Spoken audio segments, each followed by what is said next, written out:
तो डब्ल्यूडब्ल्यू में देखो, ये जो रेसलमेनिया का टाइम चलता है, इसमें ही बोला जाता है कि किसी सुपरस्टार के पास शाइन करने का मौका है, अपनी छाप छोड़ने का ये समय है। और आपको पता है इसमें जॉन सीना थे, रोमन रेंस इस रेसलमेनिया का पार्ट थे, सीएम पंग यहाँ पर थे, सेथ रॉलिंस यहाँ पर थे। भाई इन सारे लोगों को पीछे छोड़ते हुए एक बंदा जिसने सबसे ज्यादा डब्ल्यूडब्ल्यू की रेवेन्यू जनरेट किया है जब मर्चेंडाइज बेचने की बात होती है, और भाई ये बंदा कोई और नहीं, वही है जो कि रैंडी ओर्टन का सरप्राइज ओपोनेंट बना था रेसलमेनिया में, जो हेनरी। भाई सारे लोगों को पीछे छोड़ते हुए ओवरऑल मतलब जो मर्चेंडाइज से रेवेन्यू जनरेट हुआ उसमें सबसे आगे जो हेनरी। भाई मतलब ऐसे अगर आप देखोगे तो बड़ा अटपटा सा भी है यार, किस लेवल के सुपरस्टार हैं जॉन सीना और रोमन रेंस, लेकिन उनसे भी वो आगे निकल चुके हैं। बट अगेन यहाँ पे वही बात आ जाती है कि सारी चीजें इस बात के ऊपर तो नहीं डिपेंड करती कि भाई आपकी मर्चेंडाइज कैसी बिक रही है, क्योंकि अगर ऐसा होना होता तो हमने सिमिलर केस पास्ट में एले नाइट के साथ भी देखा है। पहले उनको सही टाइम पे पुश नहीं मिला तो फिर उसके बाद ऐसा नहीं रहा कि पूरे टाइम के लिए जो फैंस का कनेक्ट है वो बन पाया उनके साथ। तो भाई लेकिन अगर आप किसी भी तरीके से, वो भी रेसलमेनिया के टाइम पे, अगर जॉन सीना और रोमन रेंस जैसे सुपरस्टार से आगे निकलते हो भाई, तो कुछ तो यहाँ पे स्पेशल है। देखते हैं डब्ल्यूडब्ल्यू क्या। और वैसे भी वो तो डब्ल्यूडब्ल्यू के सुपरस्टार भी नहीं है, तो आई थिंक ये तो कंफर्म ही है कि अगली जब डील होने वाली है उनकी, जब भी वो कॉन्ट्रैक्ट दोबारा साइन करने की बारी आएगी, तो भाई फिर वो डेफिनेटली डब्ल्यूडब्ल्यू के साथ ही साइन होने वाले हैं, क्योंकि जब डब्ल्यूडब्ल्यू को सारा प्रॉफिट वहां से बनता हुआ दिख रहा है तो ऐसे सुपरस्टार को तो वो बिल्कुल भी नहीं छोड़ने वाले। और वेलकम है आपका वॉइस ऑफ रेसलिंग के एक और नए एपिसोड में। अब तक हमको क्राउन जूल का जो नाम है वो सुनते ही सऊदी अरेबिया के प्रीमियम लाइव इवेंट की याद आ जाती है, लेकिन अब शायद आगे से ऐसा नहीं हो रहा, क्योंकि इस बार जो डब्ल्यूडब्ल्यू ऑस्ट्रेलिया में जाके अपना प्रीमियम लाइव इवेंट कर रही है भाई पर्थ से, जिसमें डब्ल्यूडब्ल्यू ने नाम टेक ओवर दिया था। मैं कह रहा था ना कि ये कैसा अजीब सा नाम है, ये पीएलई का नाम है जो भी है, बट एक्चुअल में जो शो वहां से होने वाला है अक्टूबर 11 में, इसकी डेट भी आ चुकी है, इसका नाम क्राउन जूल ही होने वाला है। और यहाँ पे आप देख सकते हो थोड़ा सा वो जो ग्रीन है उसमें चेंज करके इन्होंने इसको ब्लू कर दिया है। ऐसा नहीं है कि कोई छिन गया है सऊदी अरेबिया से क्राउन जूल, बट अब ऐसा लग रहा है कि जो डब्ल्यूडब्ल्यू का कैलेंडर ईयर होता है उसके अंदर उन्होंने क्राउन जूल को बस एक पार्ट बना दिया कि हाँ ये वाला जो है प्रीमियम लाइव इवेंट वो हम हमेशा करेंगे।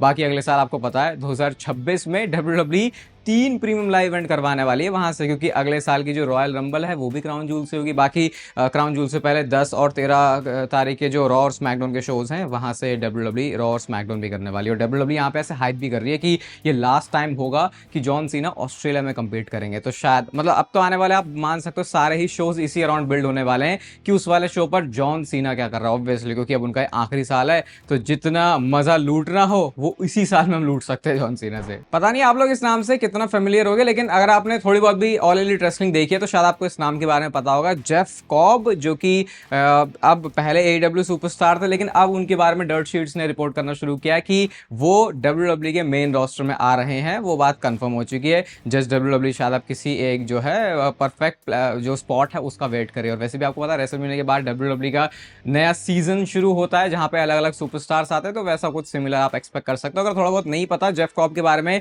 तो ये समझ लो एक भारी भरकम आदमी है जिसकी भुजाएं बहुत ज्यादा बलशाली हैं और वो किसी भी सुपरस्टार को आराम से उठा के नीचे पटक सकता है। पावर हाउस की तरह आप इसे बोल सकते हो। और डब्ल्यूडब्ल्यू में यूजुअली ऐसे सुपरस्टार्स के ऊपर अगर थोड़ा अच्छा वर्क भी ध्यान दिया जाए, सिमिलर टू ब्रॉन्सन रीड, तो अच्छा कर सकते हैं। आपको पता है ये डब्ल्यूडब्ल्यू में काफी चक्कर रहता है कि किसके नाम का ट्रेडमार्क किसके पास है। जैसे सीएम पंक का नेम है, तो अगर उनके पास अपना खुद के नेम का ट्रेडमार्क नहीं है, वो रियल लाइफ का कोई नेम नहीं है, तो फिर यूज नहीं कर सकते। जैसे जॉन मॉक्सली, डीन एम्ब्रोस वाला सीन होता है सब। तो अभी क्या हुआ, एज वाला जो नेम है ना उसका ट्रेडमार्क डब्ल्यूडब्ल्यू ने फाइल नहीं किया, वो अबैंडन हो गया, यानी अब उसको जाके कोई और भी खरीद सकता है। और तो छोड़ो भाई, ये चीज ट्राइबल चीफ वाले नेम के साथ भी हो गई। तो जब एकदम से बाहर आया तो ऐसा लगा भाई क्या डब्ल्यूडब्ल्यू ने ट्राइबल चीफ जैसे बड़े नाम के ऊपर भी ड्रॉप कर दिया कि क्या ये जो गिमिक है रोमन रेंस का रहने नहीं वाला। लेकिन जैसे ही ये बात हवा में उड़ी, शायद किसी तो डब्ल्यूडब्ल्यू की ऑफिशियल की इसके ऊपर नजर पड़ी, और उसके ठीक बाद जब इसको दोबारा चेक किया भाई, तो उन्होंने ये सारे जो नामों के ट्रेडमार्क है उसको दोबारा से अपने नामों के साथ चिपका लिया। यानी कि वो जो कुछ टाइम के लिए एज और ट्राइबल चीफ वाले नेम गए थे,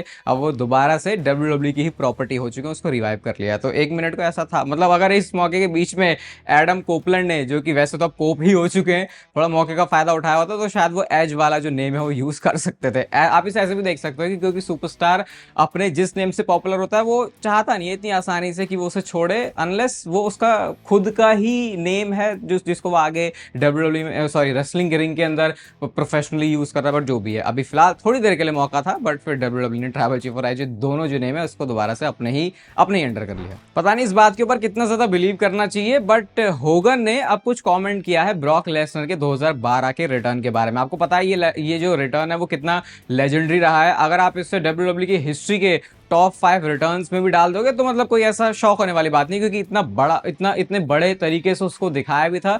स्पेशली जैसे यूएफसी के बाद ब्रॉक लेसनर WWE में आए थे, तो होगन ने ये बोला, क्योंकि ब्रॉक लेसनर की फ्यूड जॉन सीना के साथ हुई थी, बट उन्होंने बोला कि जब 2012 में ब्रॉक लेसनर आया था ना, तो मैं पहले सबसे कंसिडर किया गया था कि मैं अपोनेंट बनूंगा ब्रॉक लेसनर का, हम दोनों की फ्यूड होगी। अब अगर मैं उस 2012 के ज़माने में जाता हूं तो मेरी मेमोरी में तो इतना कोई खास ये भी याद नहीं आ रहा कि होगन से कोई एक्सपेक्ट भी कर रहा था कि ये बंदा रेसल करके देगा। मतलब अब के टाइम में तो ऑब्वियसली, अब तो उस बात को 13 साल हो चुके, तो अब तो बिल्कुल भी नहीं, लेकिन तब के टाइम में भी ऐसा याद तो नहीं आ रहा कि कोई ये सोच रहा था कि यार अच्छा होगन एक बंदा, मतलब कोई सोच सकता था। अगर आप उस टाइम में होगन को देखोगे वो क्या कर रहे थे, जैसे जैसे अपीयरेंसेस करते हुए आ रहे थे उनका वही चल रहा था, जैसे आज के टाइम में भी हम स्टोन कोल्ड को भी देखते हैं। बट लोग बिलीव नहीं कर रहे इसके ऊपर, कह रहे हैं कि होगन भाई अटेंशन लेने के लिए बातें बोल रहा है, क्योंकि अब इसके दिन तो हो लिए पूरे। थोड़ा सोशल मीडिया पर निक ऑल्डिस को रेला जा रहा है, किस बात के लिए, इस बात के लिए कि उनका मानना यह है कि जब कोई ऐसी फ्यूड आएगी ना जो कि उनको इंटरेस्ट दिलाएगी, तब जाके वो इन रिंग कंपटीशन के लिए रेडी होंगे। ऐसा नहीं है कि उन्होंने कोई ऐसा गांठ बांध लिया कि भाई मैं तो सिर्फ जनरल मैनेजर का ही रोल प्ले करने वाला हूं।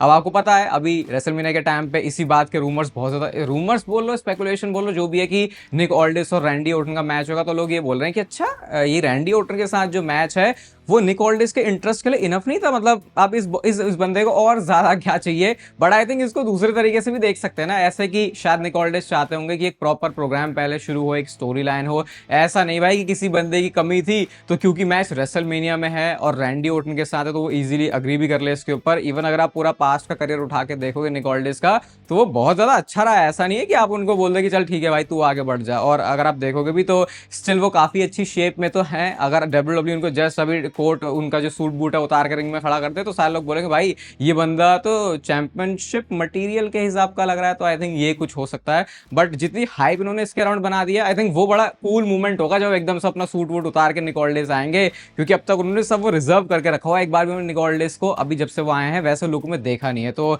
जब वो होगा तो आई थिंक वो इंटरेस्ट तो जनरेट करेगा। बट अगेन वहां से फिर वही है कि अगर एक बार डिसाइड कर लिया कि ये बंदा रिंग में उतर चुका है तो फिर वो जनरल मैनेजर वाला रोल थोड़ा सा कॉम्प्रोमाइज हो सकता है, और शायद उसके लिए फिर स्पॉट फिल करने के लिए WWE को दूसरा बंदा निकालना पड़ जाए, और शायद उसके लिए WWE अभी रेडी नहीं है। यार मैं देखो यूजुअली बातें बताता नहीं हूँ सुपरस्टार्स के बारे में जब वो कुछ उल्टा पुल्टा बोल भी देते हैं किसी चीज के बारे में, क्योंकि भाई क्या ही है, ऑलरेडी उनको बहुत ज्यादा रेला जा रहा होता है ट्विटर पे, तो फिर क्या ही और बताना। लेकिन रिकोशे यार पता नहीं, मतलब ऐसा लग रहा है कि इस बंदे को थोड़ा सा ऐसे मेच्योरिटी आनी अभी रह गई है। पता नहीं अभी कुछ टाइम पहले उन्होंने ट्वीट किया था कि मैं किन हाई फ्लायर से अच्छा हूं प्रोफेशनल रेसलिंग में। भाई मुझे नहीं लगता कोई भी एक नाम उन्होंने छोड़ा होगा। आप सोच लो उस लिस्ट में रे मिस्टीरियो भी है। चलो ठीक है, मानते हैं कि भाई आप बहुत अच्छे हाई फ्लायर हो, इवन कंपेयर भी किया जा सकता है रे मिस्टीरियो से, इवन कुछ लोग बेटर भी कह सकते हैं, उस बात पे भी अग्री करते हैं, क्योंकि भाई जो है वो है बात।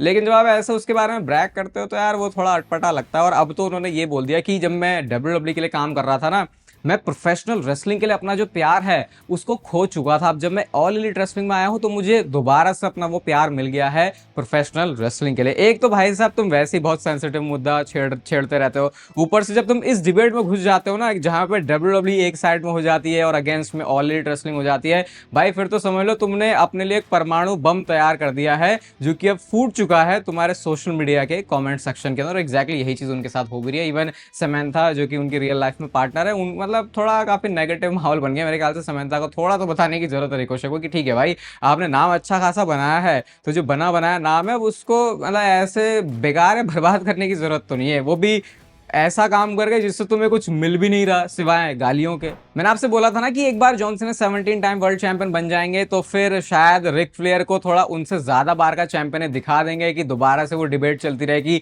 अभी भी जॉन सीना जो है सबसे ज्यादा बार का वर्ल्ड चैंपियन नहीं रहा है। तो भाई ऐसा एग्जैक्टली कुछ हुआ है। यहाँ पे आप रिक फ्लेयर को देखो, अब यहाँ पे उनको रेफर कर रहे हैं 21 टाइम वर्ल्ड चैंपियन, जो कि जॉन सीना से भी आगे निकल जाता है। तो ये आई थिंक ऐसा कंटिन्यू करने ही वाले हैं। और वैसे भी जब राइवल प्रमोशन के अंदर चीजें होती है तो वो हमेशा अपने आपको सुपीरियर ही दिखाने की कोशिश करते हैं। बाकी एक पिक्चर और आई है, ये बैक स्टेज की फोटो है। वैसे तो हमको जॉन सीना वर्ल्ड चैंपियनशिप के साथ 17 टाइम वर्ल्ड चैंपियनशिप जीतने के बाद कोई हंसता हुआ दिखाई नहीं दिया है, लेकिन यहाँ पे आप इस फोटो में देख सकते हो बैक स्टेज कैसे जो बंदा है वो स्माइल करते हुए जा रहा है। तो खुशी तो हुई होगी वैसे बंदे को। पता नहीं मुझे ऐसा भी क्यों लग रहा है कि जॉन सीना इतना ज्यादा खुद की चैंपियनशिप विक्ट्री से खुश नहीं है, बल्कि इस समय वो फैंस को सिर्फ दे रहे हैं चीजें कि यार चलो मेरा आखिरी साल है, चलो मतलब वो दूसरों के बारे में ज्यादा केयर कर रहे हैं। बट आयरनी देखो क्या है, एक्चुअल में उनके हील कैरेक्टर के अंदर उनका मेन पर्पस है प्रोफेशनल रेसलिंग को रूइन करना हम लोगों के लिए, लेकिन इन रियलिटी जो लोग दिल से जानते हैं जॉन सीना को, उनको पता है फिर ये कैरेक्टर क्या चल रहा है। बस थोड़ा सा भाई अब सीरियस हो जाओ, क्योंकि हर कोई बंदा आके तुम्हें मार दे रहा है, हर कोई बंदा आके तुमसे मजे लेके चला जा रहा है। कुछ दिन पहले मैंने आपको टामा टोंगा के बारे में बताया था कि भाई इनके साथ भी कुछ तो पंगा हो गया है, और अपने टोंगा लोआ ब्रदर के साथ ये भी थोड़े टाइम तक अब डब्ल्यूडब्ल्यू में नहीं आने वाले।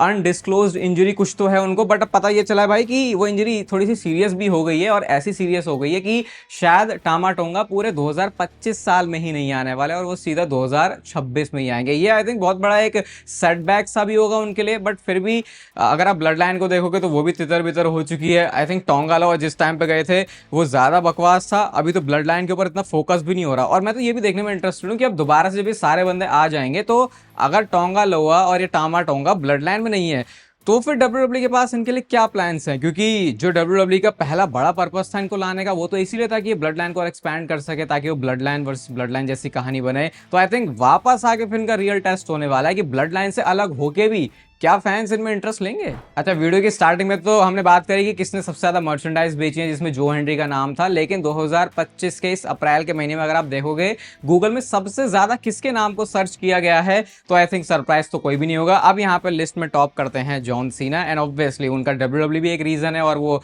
हॉलीवुड सुपरस्टार भी हैं। फिर दूसरे नंबर पर रोमन रेंस हैं, कोडी रोड्स, चौथे नंबर पर रिया रिप्ली हैं, अगेन ये नाम आपको ऐसे दिखते ही रहेंगे। फिर रैंडी ओटन, एंड देन जो लिस्ट है वो ऐसे आगे बढ़ती है, CM Punk, Logan Paul, Rey Mysterio, J Uso and Liv Morgan. तो ये वो नाम है जिनको अप्रैल के महीने में सबसे ज्यादा सर्च किया, और आई थिंक ये सबसे इंपॉर्टेंट मंथ होता है डब्ल्यूडब्ल्यू का। तो उसमें अगर थोड़ा नाम में ऊपर आ रहा है तो समझ लो कि लोग केयर कर रहे हैं तुम्हारे बारे में। अगर आप थोड़ा सा इधर उधर जा रहे हो भाई, तो बैकलैश को होने में अब ज्यादा टाइम बचा नहीं है। ये जो अभी संडे आएगा और उसके बाद जो फिर सीधा अगला संडे होने वाला है, उसमें बैकलैश होने वाली है, और इसमें जो सबसे बड़ा मैच है वो है John Cena versus Randy Orton का। तो इसके अर्ली कुछ ऑड्स निकल के आए हैं जो कि बता रहे हैं हमको कि इस मैच का जो रिजल्ट है वो क्या होने वाला है। और भाई बहुत ज्यादा बड़े मार्जिन से, मतलब दूर दूर तक भी नहीं है रैंडी ओटन जॉन सीना ये वाला मैच जीतने के लिए फेवरेट है कि वो यहाँ पे अपनी जो 17 टाइम वर्ल्ड चैंपियनशिप है उसको रिटेन कर लेंगे। आई थिंक बहुत सारे लोगों का यही मानना है, बट शायद हो सकता है कुछ अलग भी मानना हो लोगों का।